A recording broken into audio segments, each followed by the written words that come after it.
Buenas tardes, buenos días a todos, a todas de América Latina, de esta América rebelde, convulsionada, disputada entre los pueblos y el imperialismo. Aquí estamos con una buena entrevista con el compañero Juan Contreras, integrante de la coordinadora Simón Bolívar de Venezuela. Y bueno, por las publicaciones que está haciendo la coordinadora en función de eh, recordar a compañeros combatientes caídos, ¿cierto? Y en otras ocasiones exigir la libertad inmediata de los presos combatientes, es que, bueno, causa interés la coordinadora, y más todavía en Venezuela con todo lo que ha estado sucediendo desde que el comandante Chávez, ¿cierto?, asume el poder, ¿cierto?, con la revolución bolivariana, y con todo lo que eso significa tanto para el pueblo venezolano, para su clase trabajadora, como también para el continente. Y bueno, es otra forma de encarar las cosas. Buenas tardes, compañero, ¿cómo está? Muy buenas tardes. Bien, Qué bueno. Bueno, para quienes no conocemos el origen, ¿cierto? El contexto político, la motivación que se tuvo para conformar esta coordinadora. ¿Cómo nace la coordinadora Simón Bolívar? bueno, Juan Contreras, miembro de la Coordinadora Simón Bolívar. La Coordinadora Simón Bolívar nace el 17 de diciembre de 1993. Nace con una premisa fundamental, la construcción del poder local, lo que sería pues, parte de la construcción del poder popular. Y nace con tres líneas estratégicas, ¿no? Una, el rescate de los espacios; dos, el rescate de la cultura; y tres, tienen que ver con la integración del deporte. Digamos que esas tres líneas son las tres líneas para avanzar en la construcción del poder local. Es una organización social. Ahora, ¿quiénes la conforman?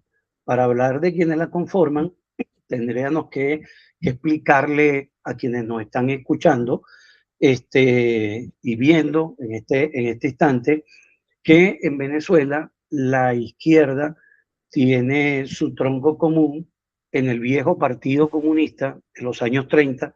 Nació por allá el 5 de marzo del año 31, y el MIR, el Movimiento de Izquierda Revolucionario, que nace en 1960, producto de una división del Partido Acción Democrática, AD, un partido socialdemócrata. Entonces, el Partido Comunista y el MIR van a un proceso de lucha armada que pudiésemos enmarcarla en una década, ¿no? Eh, bueno, por razones políticas, históricas, nace el proceso de lucha armada, pero también marcado por el 1 de enero de 1959, que es el triunfo de la revolución cubana, ¿no? Eso impacta en toda América Latina, y por supuesto que Venezuela, la República Bolivariana de Venezuela, no escapa a ese proceso. Entonces, la lucha armada con el Partido Comunista y el MIR dura una década, ¿no? Y en ese marco de ese proceso, en 1965, el Partido Comunista de Venezuela dice que la lucha armada ha finalizado y llama al repliegue táctico. Y en el año 1969, el MIR, el Movimiento de Izquierda Revolucionario, hace otro tanto parecido y dice que y llama al repliegue táctico, y también dice que la lucha armada ha finalizado. En el año 69 nacen dos organizaciones político-militares de esa división del MIR, después del llamado al repliegue. Nace Bandera Roja, el partido Bandera Roja, una organización político-militar, y nace la OR, que es otra organización político-militar. Y del deslinde del campo del Partido Comunista, en el año 66, después de que ellos en el 65 llaman al repliegue táctico, sale una división que se conoce como el PRV, el Partido de la Revolución Venezolana, liderizado por Douglas Bravo. Me atrevería a decir que después de la muerte del comandante Ernesto Che Guevara, el 9 de octubre del 67 en Bolivia, uno de los guerrilleros más conocidos, más connotados, fue el camarada Douglas Bravo. El PRB es la organización político-militar. Ellos tienen una organización que se llama Ruptura, que es un brazo abierto para captar militantes revolucionarios que pueden incorporarse a las filas de la lucha guerrillera. Y tienen un periódico que se llama Ruptura. Bandera Roja tiene en ese momento el periódico Qué Hacer, y organiza tres brazos para hacer política, o tres estructuras abiertas para hacer política también, para captar a los cuadros más avanzados en el seno de nuestro pueblo, en el seno de nuestras masas estudiantiles, obreras, campesinas, y crean tres frentes. Los LP, Comité de Luchas Populares, para la actuación del trabajo de masa en el barrio; los CLER, Comité de Luchas Estudiantiles Revolucionarios, para actuar en el campo del bachillerato, es decir, la secundaria; y las universidades; y los CLOT, Comité de Lucha Obrera, para el campo de los obreros, y crean una prensa revolucionaria que se llama El Quehacer. La OR, Organización de Revolucionarios, crea una estructura que se llama Liga Socialista, y crea un periódico que se llama Basirruque, y crea también un movimiento estudiantil, el Movimiento de Unidad Estudiantil del Pueblo, más que todo dirigido a los sectores universitarios para el trabajo social abierto. En este caso, pudiésemos decir que nuestro presidente actual, a pesar de la situación que hoy vive Venezuela, porque sigue siendo el presidente de Venezuela, el presidente Nicolás Maduro, viene de la Liga Socialista, que era el aparato abierto de la OR. Y nosotros tenemos a la vicepresidenta Delcy Rodríguez, que es la presidenta encargada de Venezuela, hasta hace poco vicepresidenta, y al presidente de la Asamblea Nacional, que es el doctor Jorge Rodríguez, que son hijos del compañero revolucionario Jorge Antonio Rodríguez, que fue torturado, fue asesinado en la tortura por los cuerpos de inteligencia, la DICIP, el Departamento de Inteligencia de la Seguridad Interna y Prevención, que en ese momento era la inteligencia del punto fijismo, ¿no? ¿Por qué traigo a colación esto? Es que él es el padre de la presidenta encargada del día en Venezuela, en este momento, de la República Bolivariana de Venezuela. Es la presidenta encargada, hasta hace poco vicepresidenta. Es hija de este compañero Jorge Antonio Rodríguez, que muere en la tortura el 27 de febrero del año 1976. Se produce en Venezuela el secuestro del industrial norteamericano William Frank Mijao, presidente de la empresa transnacional del vidrio, la Owens Illinois, y fue acusado de ser agente de la CIA en Venezuela. Hay todo un proceso de represión, de arremetida, y en ese proceso de represión es capturado en julio de ese mismo año 76 Jorge Antonio Rodríguez, el padre de Delcy, la vicepresidenta, y el padre de Jorge Rodríguez, hijo, presidente de la Asamblea Nacional. Y el presidente de la República, Nicolás Maduro Moros, era militante de la Liga Socialista, una estructura abierta de la organización de revolucionarios. Bueno, de esas tres, digamos, organizaciones que se conforman a partir del año 66, una, el PRB, y las otras a partir del año 70, que se mantienen en lucha hasta hasta mediados, por lo menos de los años 70, 75, 76, junto a otra organización que se llamó el Ejército Revolucionario del Pueblo, que fue bautizado por los cuerpos policiales de inteligencia de Venezuela como Punto Cero. Punto Cero, para hacer referencia, le pusieron porque la mayoría de sus cuadros y quienes organizan esa organización habían recibido entrenamiento en la escuela de Punto Cero de Cuba, en Pinal del Río.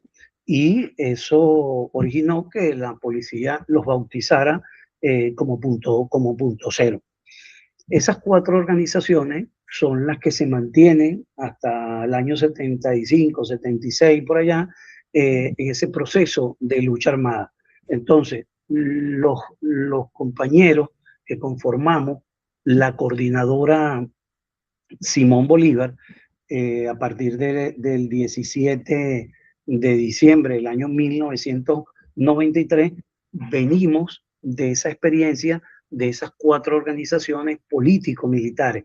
Es decir, la coordinadora no surgió de la nada. La coordinadora nace producto de las luchas que venía librando los sectores estudiantiles, los sectores barriales, los sectores obreros, nuestros sectores campesinos, y que veníamos de una experiencia de organizaciones político-militares que se agotaron en el tiempo, se acabó el tema de la lucha armada. Los únicos que se mantuvieron en ese proceso fue Bandera Roja, pero Bandera Roja sufrió una división en el año 76, marzo del año 76, finales de febrero, marzo del 76, y se crea Bandera Roja, que ya existía, y se crea Bandera Roja marxista-leninista.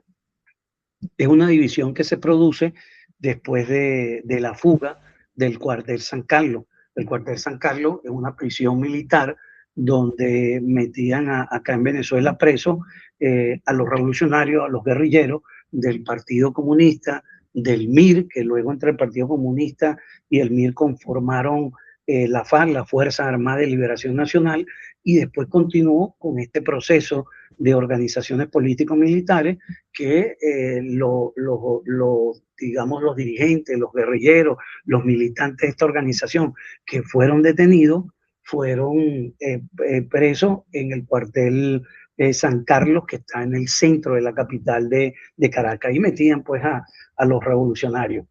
Y se produce una fuga el 18 de enero del año 75 en el cuartel, cuando se fugan 23 presos políticos. De esos 23, habían dos compañeras que eran militantes de Bandera Roja. Se escapan unos presos de Bandera Roja y se escapan unos presos del PRB.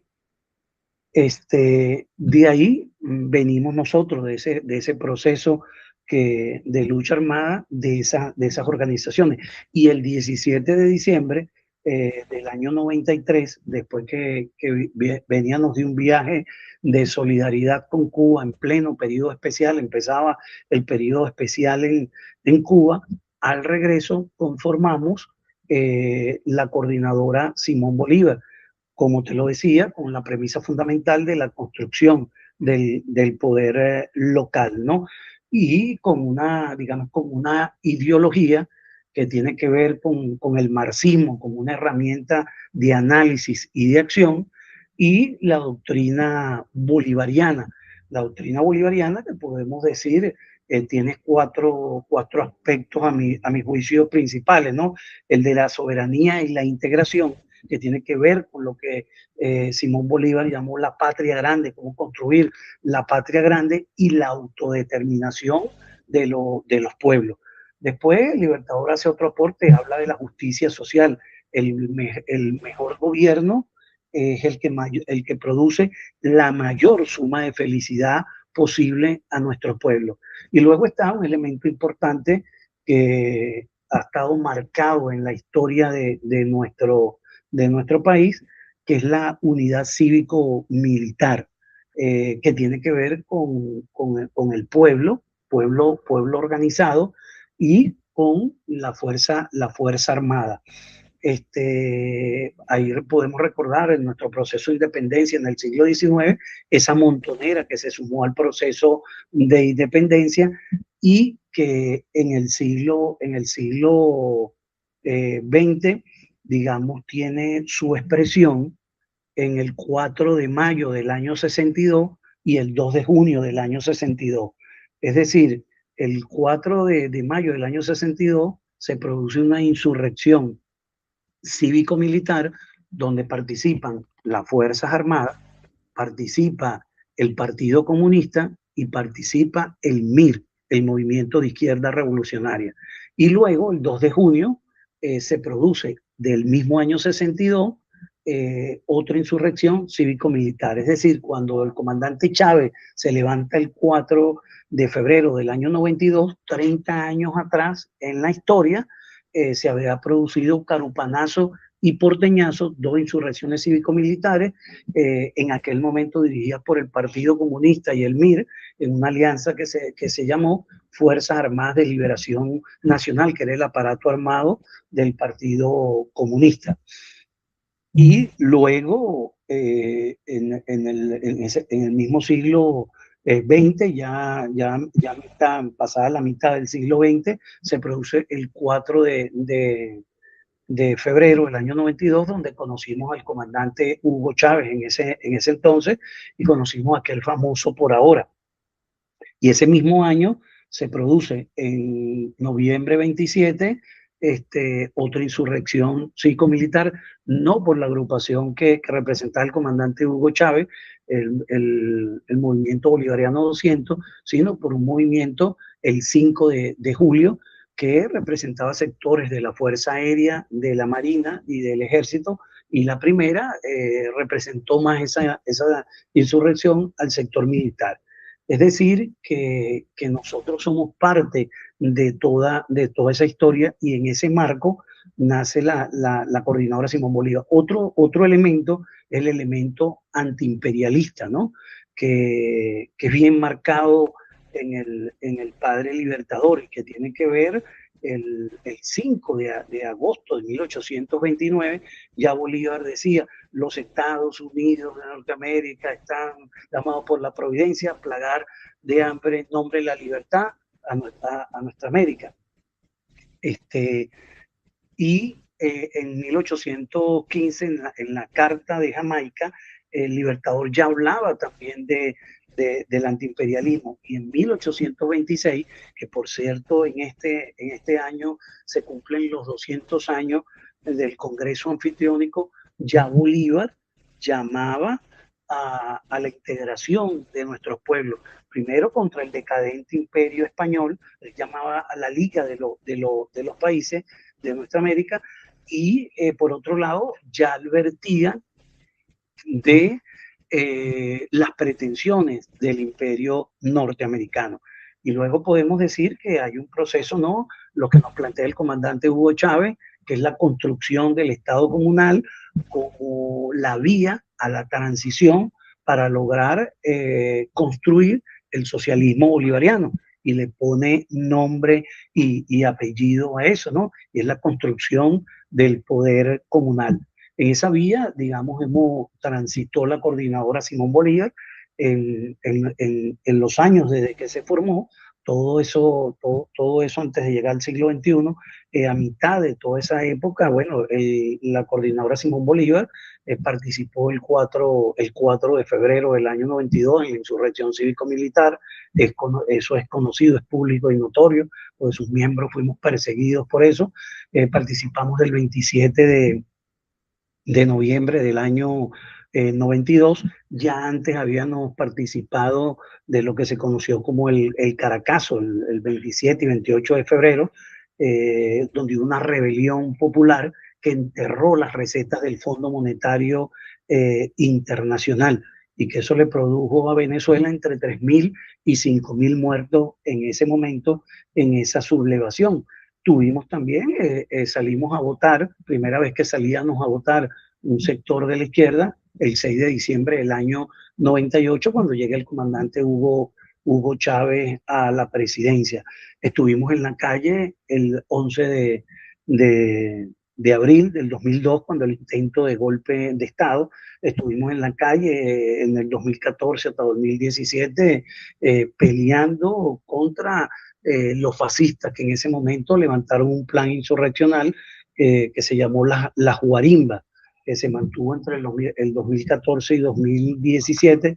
Estuvimos en la calle presente el 28 de julio de 2024 en el proceso electoral, y salimos el día 29 a defender en el territorio eh, digamos, el ejercicio que habíamos hecho de votar por reelegir al presidente Nicolás Maduro en ese momento, 2024, 28 de julio. Salimos a defender nuestro voto por la agresión que se estaba llevando a cabo de los sectores fascistas, y salimos el 3 de enero de este año 2026 en el marco del bombardeo a defender el proceso de la revolución, que ya dura 27 años. Eso es un poco la historia de la coordinadora Simón Bolívar, y que hay que decir jugó un papel importante en las luchas de mediados del siglo XX, a finales del siglo XX, en el campo estudiantil, en nuestras universidades, en nuestros tecnológicos, en nuestros técnicos,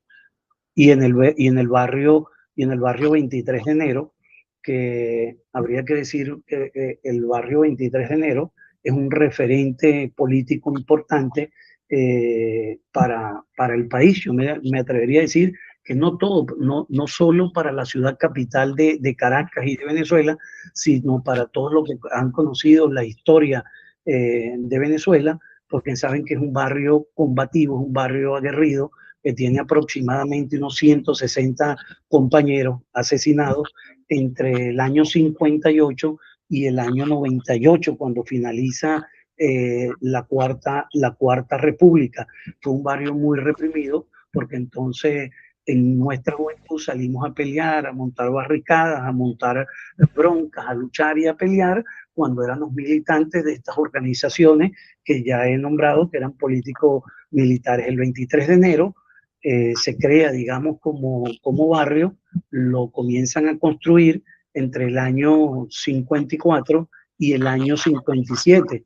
Es decir, fue construido en plena dictadura del general de brigada Marcos Evangelista Pérez Jiménez, y se crea con una premisa fundamental, que es la construcción, digamos, del espacio, ¿no? Que transformando el espacio se transformaba la calidad de vida de la gente. Era cambiar al ranchito insalubre de techo de zinc y paredes de cartón por estos superbloques que se crearon allí. Y se bautizó como Unidad Residencial 2 de diciembre. 2 de diciembre en homenaje a la fecha en que el dictador se había hecho del poder a través de un fraude electoral, el 2 de diciembre del año 52. Entonces, en principio, se bautiza como Unidad Residencial 2 de diciembre. ¿Cuándo comienza a llamarse 23 de enero? A raíz de la caída, la madrugada del 23 de enero del año 58, que cae la dictadura. La gente, yo creo que hay algunos elementos que van señalando en nuestra historia, como el 23 de enero se va convirtiendo en un referente político, en un barrio combativo, donde estuvo también la guerrilla de los años 60. Mi generación que crece ahí, creció viendo a la guerrilla. Cuando cae la dictadura, el 23 de enero del año 58, hay un elemento fundamental. Esa misma madrugada del 23 de enero del año 58, la gente que salió a la calle a tumbar a derrotar La dictadura dice que ya no se va a llamar más Unidad Residencial 2 de diciembre, sino que desde ahora en adelante se va a llamar 23 de enero, urbanización 23 de enero. Y entonces eso marca un hecho histórico de resistencia, de lucha, que va marcando en el trayecto de los años esa rebeldía del 23 de enero en que se han convertido en ya más de 60 años. Otro elemento importante es que esa guerrilla que nace en la década de los 60 también peleó en el 23 de enero, esa guerrilla urbana. Es un segundo elemento importante a tener en cuenta. Un tercer elemento es que el 23 de enero del año 58, la gente que habitaba en el 23 de enero debe de estar agradecida, digamos, por la dictadura, porque te había proporcionado el hogar, las viviendas que se fueron entregando. La gente salió a participar de los acontecimientos que darían al traste con la caída de la dictadura, a perseguir a los represores del régimen, a quemar caucho, a quemar carro, a tratar de liberar a los presos que estaban en las cárceles y participa. Es otro elemento que en el tiempo va marcando ese referente en que se ha convertido el barrio 23 de enero.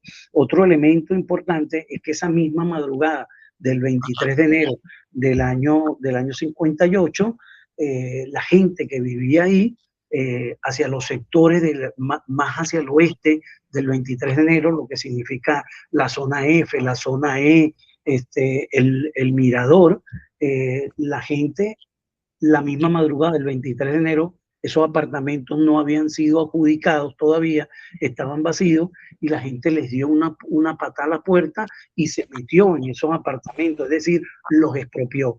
Es otro hecho significativo que va marcando en el tiempo cómo el 23 se convierte en ese referente que desde el año 57, cuando termina de construirse, fue tocado por el Partido Comunista de Venezuela y por el MIR. Entonces, desde el año 58 hasta hoy, que estamos hablando, ya es 19 de marzo 2026, toda la izquierda, tanto la izquierda radical, que ha estado en el proceso de lucha armada, que arrancó por allá con el Partido Comunista, hasta la izquierda más ligera, o como dicen hoy, la izquierda line, han hecho vida en el 23 de enero. Son elementos que han demostrado a lo largo de estos años. A mi juicio, eso no lo vas a conseguir en ningún libro.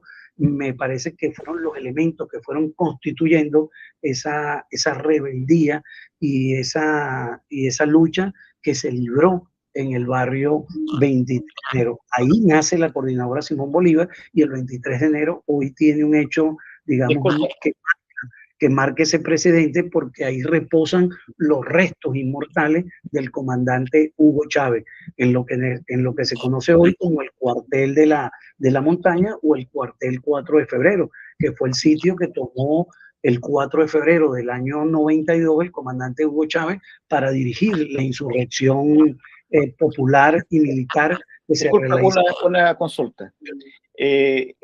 Es muy interesante lo que estás contando, porque todo lo que se relata acá es un proceso de acumulación de fuerzas, ¿cierto? En que los partidos revolucionarios pasan de la lucha armada a la lucha política, ¿cierto? Van y vuelven, ¿cierto? Y a la par se va construyendo la fuerza popular. Sin embargo, es curioso que la construcción, ¿cierto?, de la coordinadora y de los movimientos que la fundan, se construya desde condiciones netamente nacionales, ¿ya? Porque el único hecho internacional que tú mencionas como que influye es la Revolución Cubana, ¿cierto? Pero resulta que para la izquierda, o mejor dicho, para el movimiento comunista internacional, ¿cierto? Hay hechos que lo remecen, ¿cierto?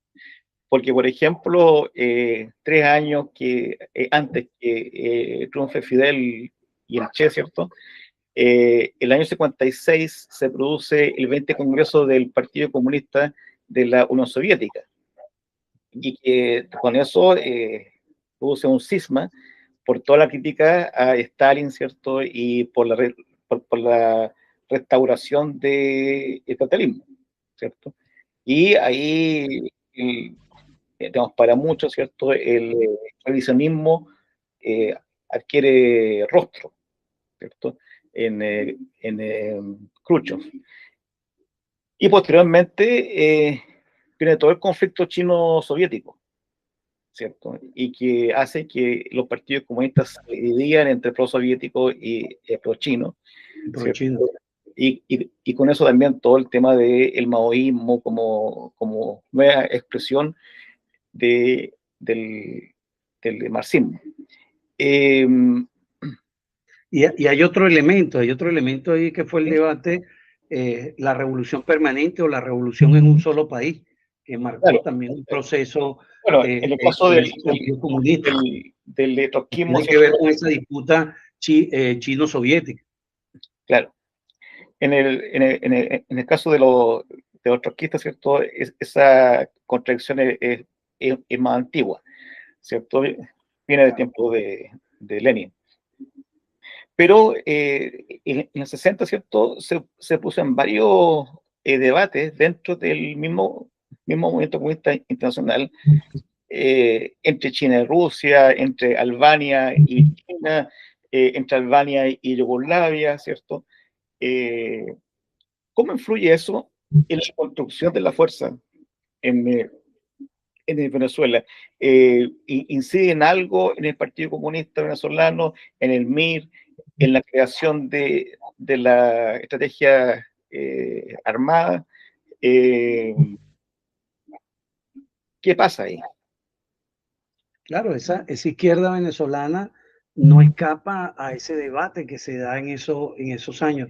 De hecho, que hay un sector de bandera roja que era pro Albania. Muchos de sus cuadros políticos pasaron por Albania y presentaban a Albania como una alternativa en ese sentido. El mismo PRB en un momento fue muy cercano a la experiencia cubana. Después Douglas Bravo se retira, pues, digamos, del tema de Cuba. Fue en el marco mismo, no sé si recuerdas, un personaje venezolano que venía de la izquierda, por ejemplo, un nombrado Teodoro Pekov, que marcó con un libro la crítica contra los rusos, ¿no? Muy marcada en ese momento. Y también, digamos, la izquierda se dividió en pedazos, producto de esas disputas que estaban allá, que no tenían, digamos, que ver con las luchas que se estaban librando acá nosotros como pueblo, ¿no? Que surgieron al calor de las necesidades de nuestro pueblo. Esas disputas, por supuesto, que tuvieron latentes acá, y bueno, fueron tomando rostro también. El Partido Comunista también, cuando se divide, también toma una postura de incorporarse a la naciente democracia que estaba acá en Venezuela, bajo los argumentos que la lucha armada había fracasado. Es decir, parte de todo eso que se da en América Latina, unos eran también guevaristas, otros no eran guevaristas, otros siguieron otros. Por supuesto que en esa dinámica fuimos tocados todos los movimientos de izquierda que para ese momento hacían vida acá en Venezuela. Yo creo que aquí, digamos, lo que nosotros nos ha sostenido y sobre el cual se da digamos, el apoyo en el momento en que insurge el comandante Hugo Chávez el 4 de febrero del año 92, es lo que nosotros venimos hablando. Nosotros estamos montados sobre una corriente histórica, pero esa corriente histórica para nosotros arranca por allá por 1520 con el cacique Guaycaipuro, la lucha contra el imperio español, y que luego más adelante tuvo a José Leonardo Chirino, un negro que peleó contra la esclavitud y por el restablecimiento de la República, y que en el siglo XIX tuvo su máximo representante al padre de la patria, Simón Bolívar, al precursor de la independencia, Francisco de Miranda, al mariscal Antonio José de Sucre y otra cantidad de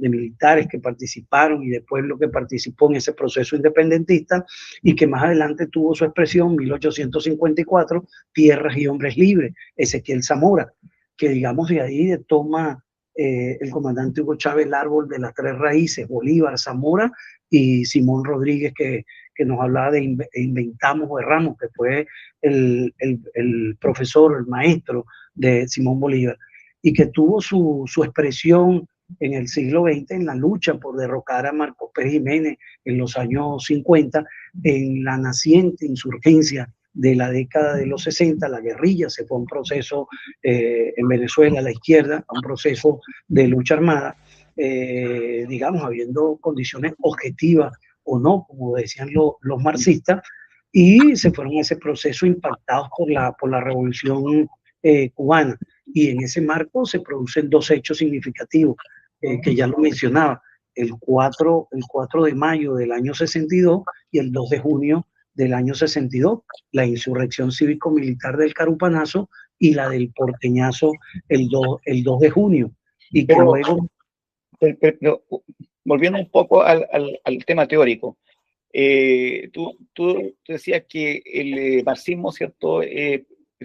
Obviamente parte fundamental de la coordinadora como método de análisis y de acción, ¿cierto? Y ahora mencionas los antecedentes históricos de las insurrecciones anteriores, de los esclavos, qué sé yo, en fin, de Simón Bolívar, Simón Rodríguez, etc. ¿Cómo se entronca, cómo se mezcla la visión marxista con esta experiencia histórica? Porque al inicio de la revolución bolivariana, ¿cierto? El comandante Chávez, ¿cierto? Impulsó mucho, hizo mucha propaganda del libro azul, ¿cierto? El libro azul era como el fundamento de la revolución bolivariana, donde precisamente hablaba de los pilares, ¿cierto? De los antecedentes históricos, ¿ya? ¿Por qué crees tú que es importante el rescate de la historia?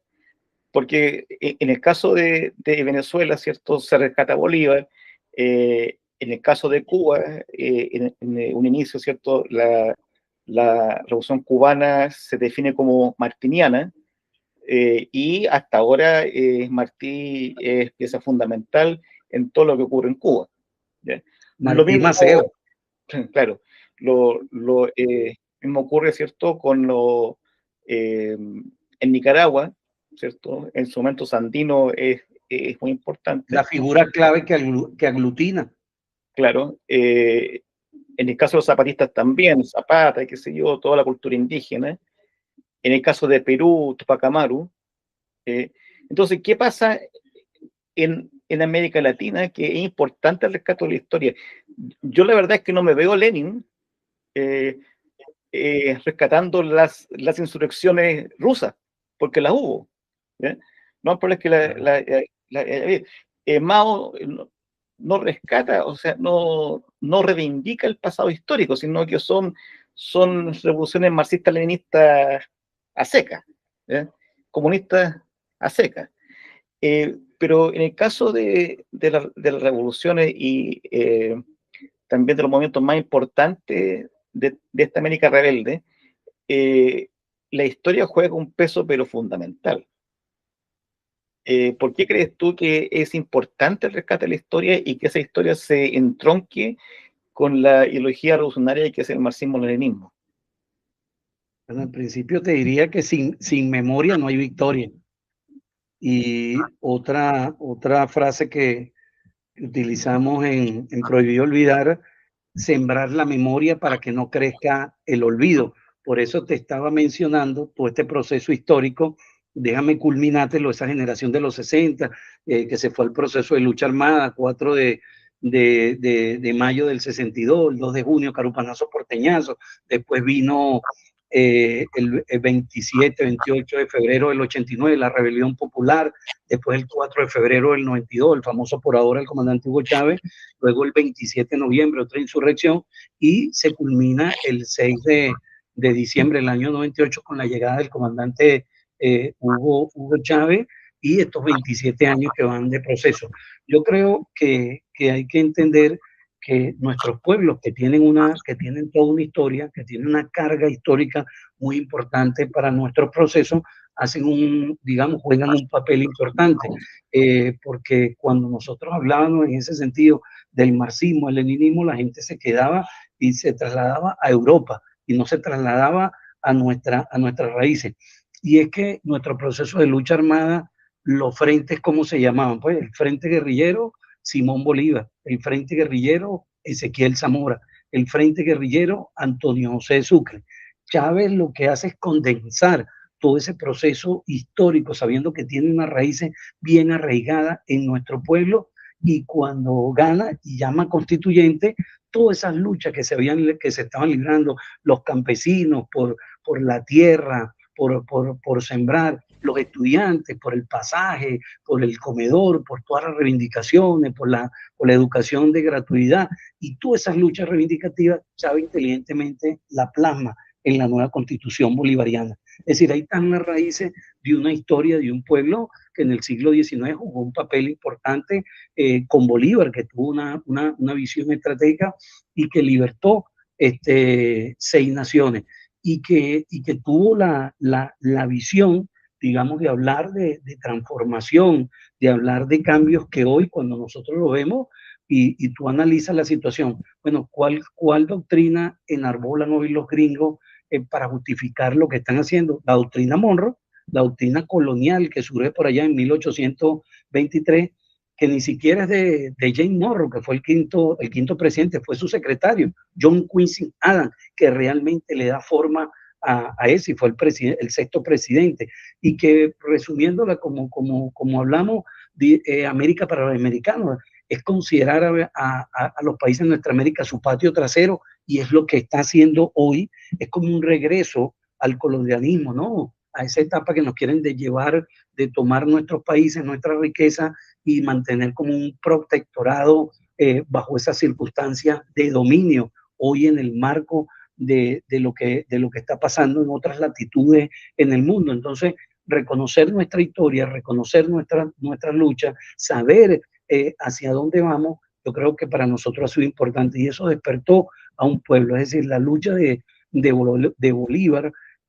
ha despertado y tiene en nuestras raíces y en nuestro ejército, porque hay quienes desde afuera, desde Europa y otras latitudes, no entienden cómo, ellos lo han dicho, los que han pasado, bueno, y cómo un milico puede pelear. Y por supuesto, tener esa idea, y por supuesto Argentina con los 30.000 desaparecidos en el marco de Videla y Macera, imposible también de que entendieran en un momento el surgimiento de Chávez.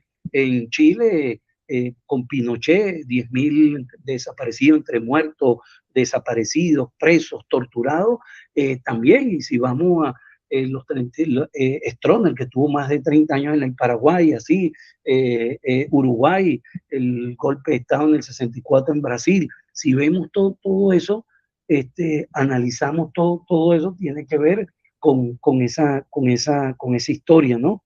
Y cómo desde nuestra raíz los militares tienen otra postura.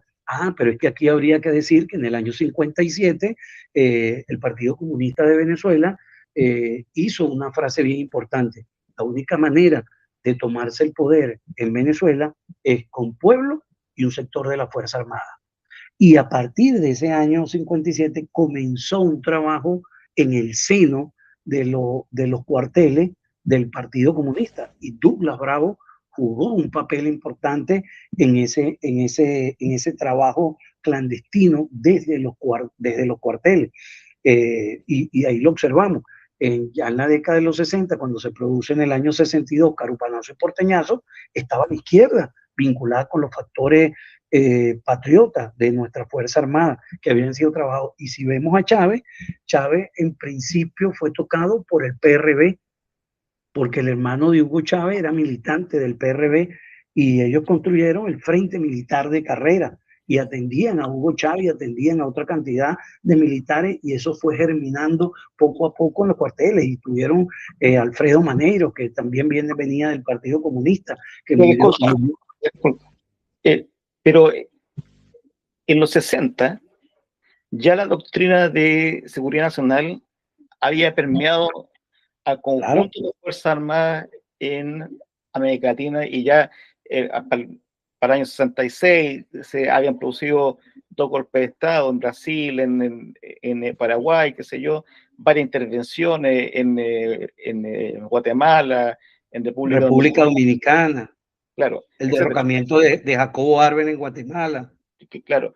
Entonces, ¿qué pasa en Venezuela con las Fuerzas Armadas? Que al parecer las Fuerzas Armadas venezolanas logran capear esta ofensiva de la doctrina de seguridad nacional, que en el fondo, en el caso de Chile y quizás en gran parte de las otras Fuerzas Armadas del continente, esa doctrina pasa a ser la ideología de las Fuerzas Armadas, ¿ya?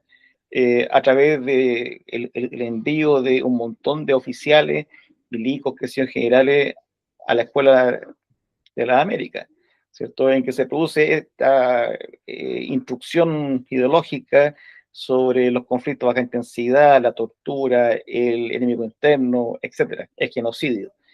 ¿Qué pasa con las Fuerzas Armadas? Que aún con ese contexto, con ese marco histórico, eh, eh, persisten dentro de las Fuerzas Armadas sectores patrióticos. Bueno, ahí van varios elementos y ahí volvemos a la memoria histórica, ¿no? A la historia. Bueno, nosotros pudiésemos decir en este marco la carga histórica que tiene nuestro ejército, el ejército libertador, el de Bolívar, ¿no? Que a diferencia de otros ejércitos, entró en otros países no para saquear, violar a sus mujeres, llevarse la riqueza, sino para llevar libertad e independencia. Y esa carga histórica aún se mantiene en sectores que están formados en la Fuerza Armada. Otro elemento que pudiésemos tomar en cuenta el tema, por ejemplo, tanto en Argentina o Chile, que pudiésemos decir, en Argentina, por ejemplo, necesitas el apellido italiano, tienes que ser de la élite, ¿no? Y tener un apellido italiano. En Chile pasa otro tanto, tienes que tener apellido alemán y es la élite la que va ahí. En Venezuela, la composición de la Fuerza Armada es de los diferentes extractos. Es decir, Chávez, ¿de dónde venía? Chávez, pudiésemos decir, como decimos nosotros en el lenguaje coloquial de nuestro pueblo, era un pata en el suelo, era un campesino, el extracto más bajo de nuestra sociedad. Pero al formarse en la academia militar, al ser tocado por esa fibra patriota de lo que significaba el ejército, pero al mismo tiempo que él ingresa a la academia, está siendo tocado por gente de la izquierda, que lo van orientando y lo van llevando, pues ahí tú también tienes otro elemento importante, ¿no? La clase, ¿de dónde eres? Chávez no era de la élite, era de un campesino que ni siquiera se fue buscando revolución a los cuarteles, sino que Chávez quería ser pelotero y en ese marco de que se va porque vivía en el campo, un pueblito en Barinas, por allá, se va buscando el horizonte, quería ser pelotero.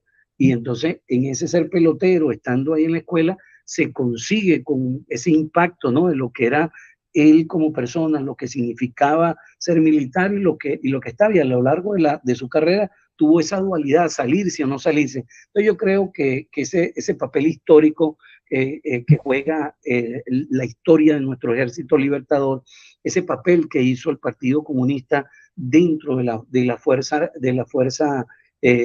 armada, esa posibilidad que la gente de los extractos bajos, del campo o de la clase más empobrecida, podía hacer carrera militar en nuestra Fuerza Armada, bueno, es una combinación de elementos que permitió en un momento determinado tener una corriente patriótica dentro de la Fuerza Armada. Es decir, son varios elementos que se van conjugando en el tiempo y que nos permiten tener esa historia, pero referentemente tiene que ver con esa historia del Ejército Libertador. Ahora, otra cosa que me complica en cuanto a la comprensión, más que nada, es, es porque lo que pasa es que, bueno, las peleas que dan los partidos, los pueblos, todo está muy entroncado con las condiciones propias, ¿cierto? Claro.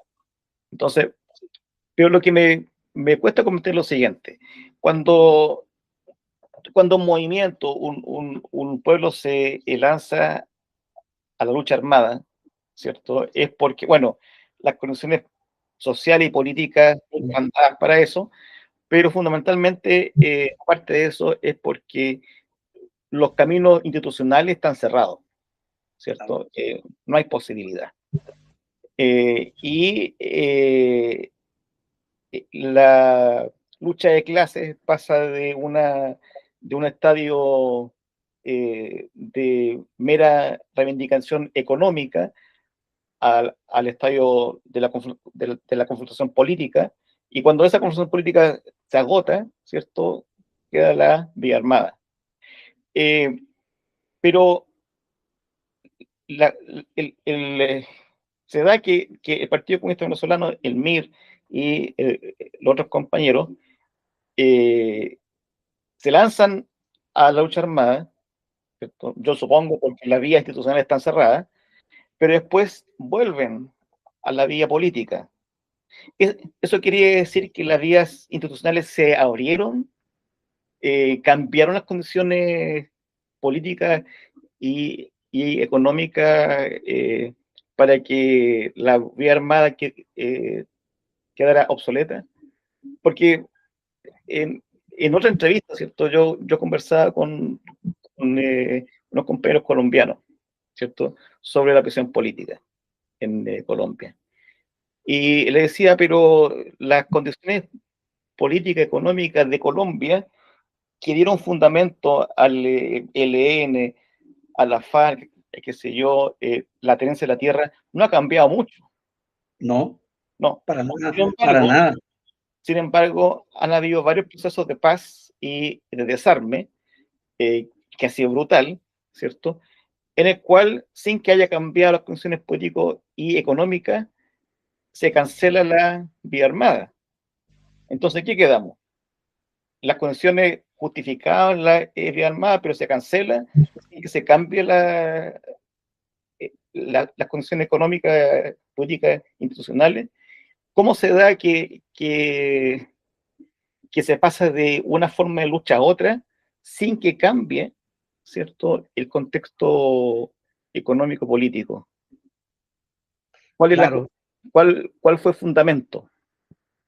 ve, yo te decía que uno de los elementos, cuando te hablé hace poco, hablaba de las condiciones objetivas o subjetivas, como hablan los marxistas, de que habían para el proceso de lucha armada, ¿no? Se comprendía. Pero en el año 58, cuando cae la dictadura y arranca la democracia, lo que conocimos nosotros en Venezuela como la democracia representativa, avanza en el proceso en la década de los 60, había un elemento que impactó a toda América Latina. Con esto no estoy diciendo que no habían condiciones para el proceso de lucha armada, pero la gente se va al proceso de lucha armada, digamos, pensando que hace crecer la barba, tomar los fierros, irte a la montaña, pues era una condición para el proceso de lucha armada de una juventud contestataria, rebelde, que la impactó el proceso de cubano. Entonces pensaron que hacer eso mismo se presentaba. Podían haber condiciones o no, no lo voy a jugar, porque aquí tardarían horas en tratar de explicar.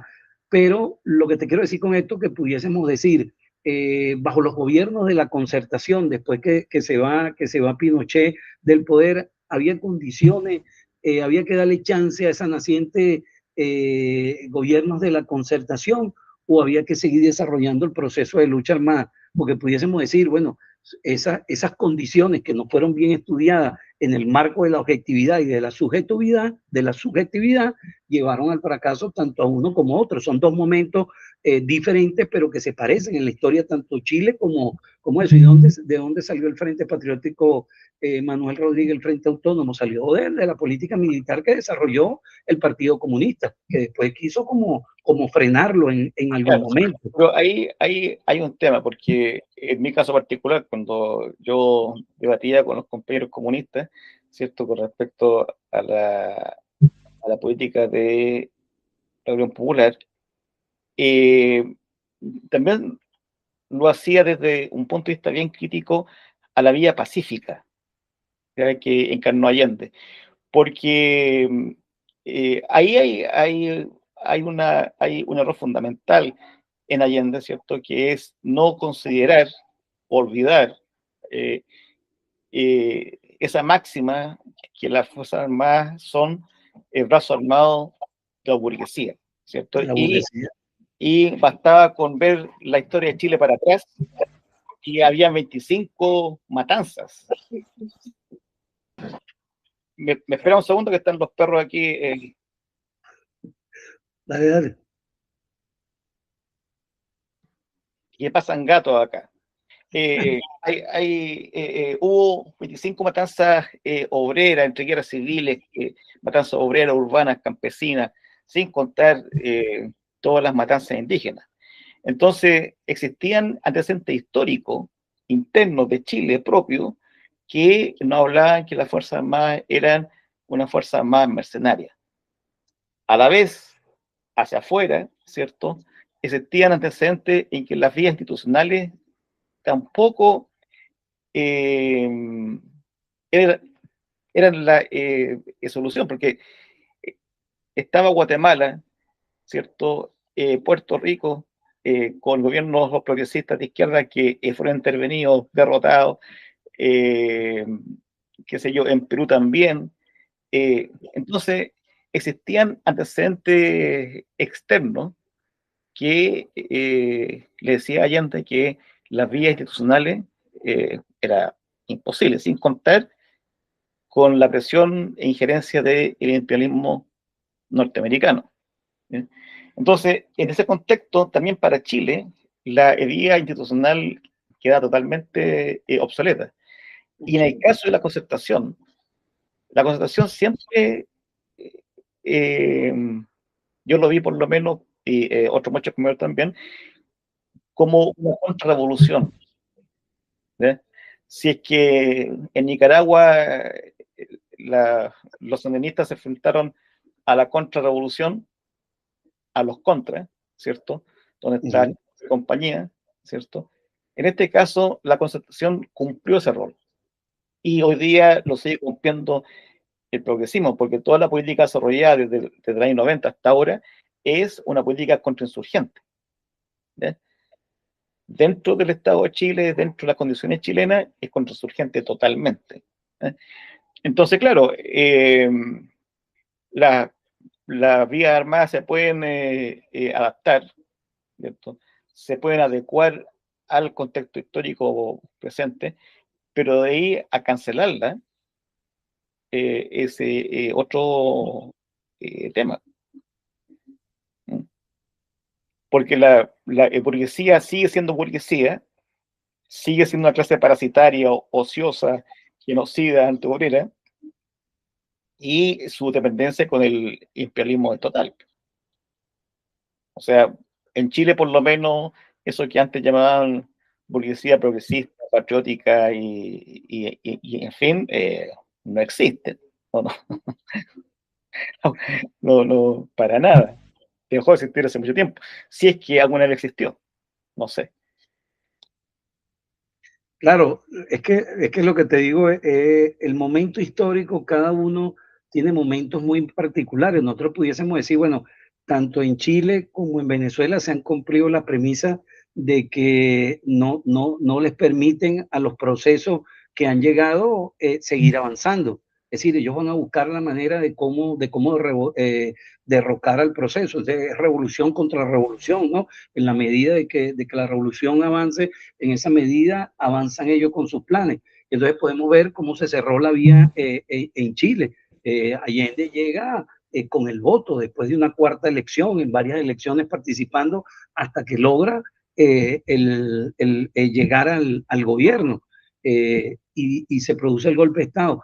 En Venezuela, mira, 27 años sosteniendo un proceso y ellos nunca han dejado de conspirar, y en ese marco esa alianza entre esa extrema derecha fascista con el imperio norteamericano logran ahorita darle un zarpazo fuerte a nuestro proceso. Ellos no han negado eso. Lo que quiero decir, yo no niego el proceso de lucha armada.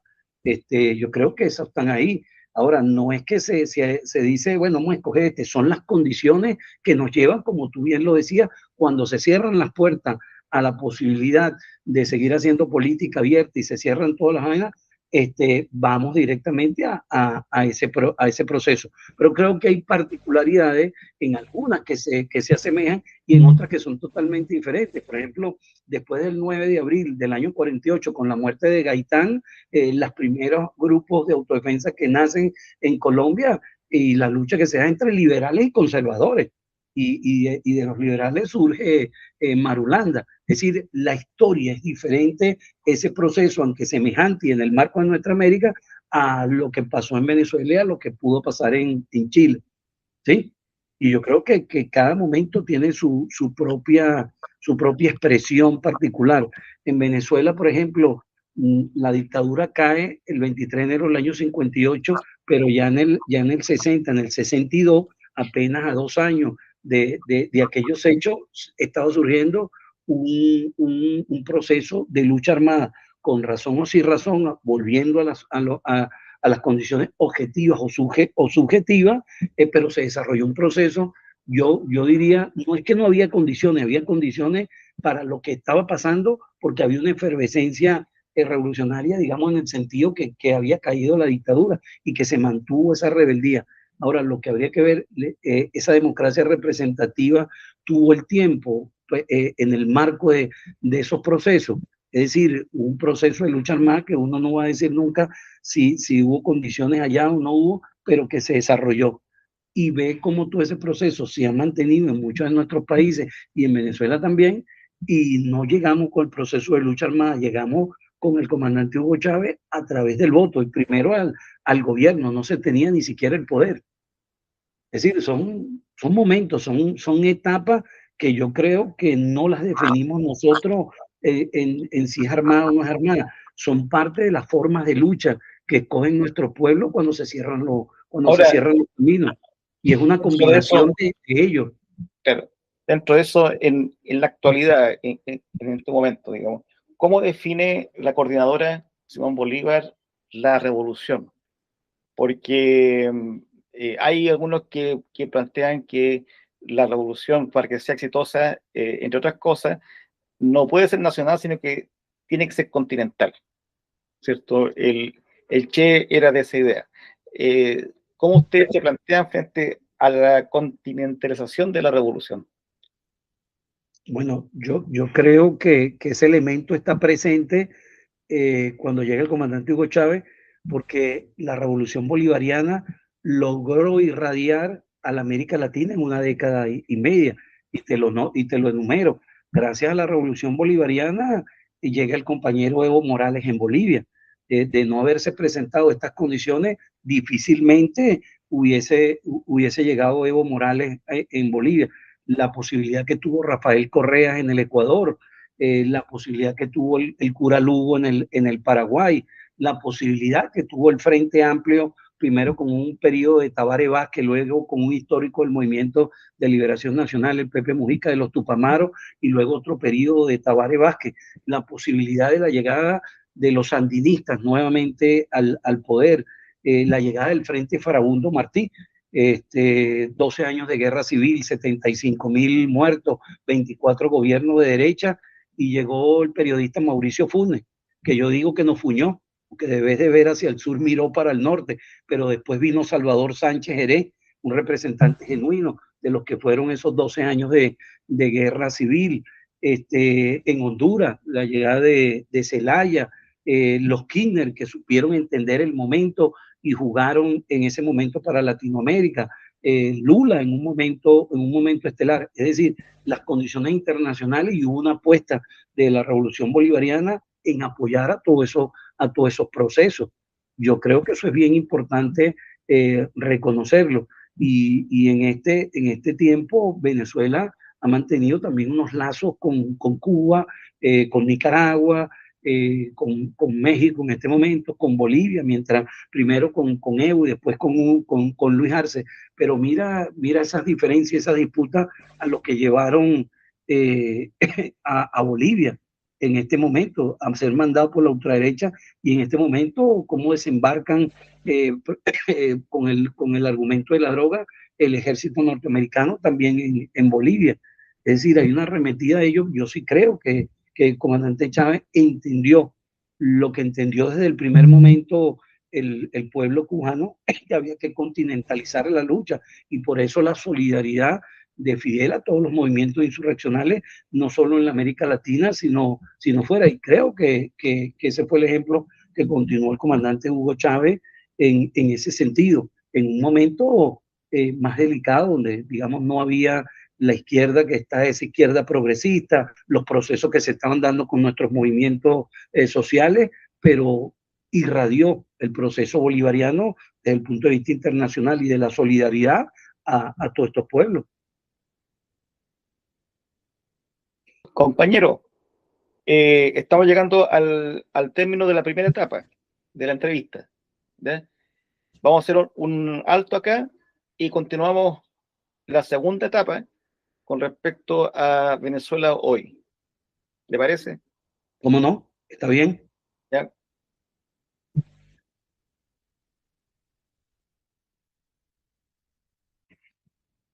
Ana, ven. Tengo que salirme. Él me había, terminamos una primera etapa, él me va a enviar otro link ahorita. Ajá. Ajá, ¿cómo me salgo? Para poder yo agarrar el link que él me envía. ¿Cómo te sale? No se llama yo, se llama Seba. No sé cómo salir. Ya, espérate. Se llama Seba. A menos que te tranques ahí la cuenta No, y tranques la cuenta. Tú no sabes cómo. No sé. Ya.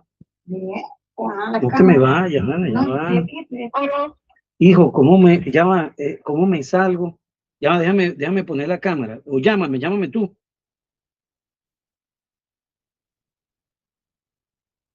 ¿Todo bien? Ahí ahorita. Bueno, vamos. Ven, Ana. No, tú rapidito. Aquí está, vale. Dime, hijo, pero no te veo.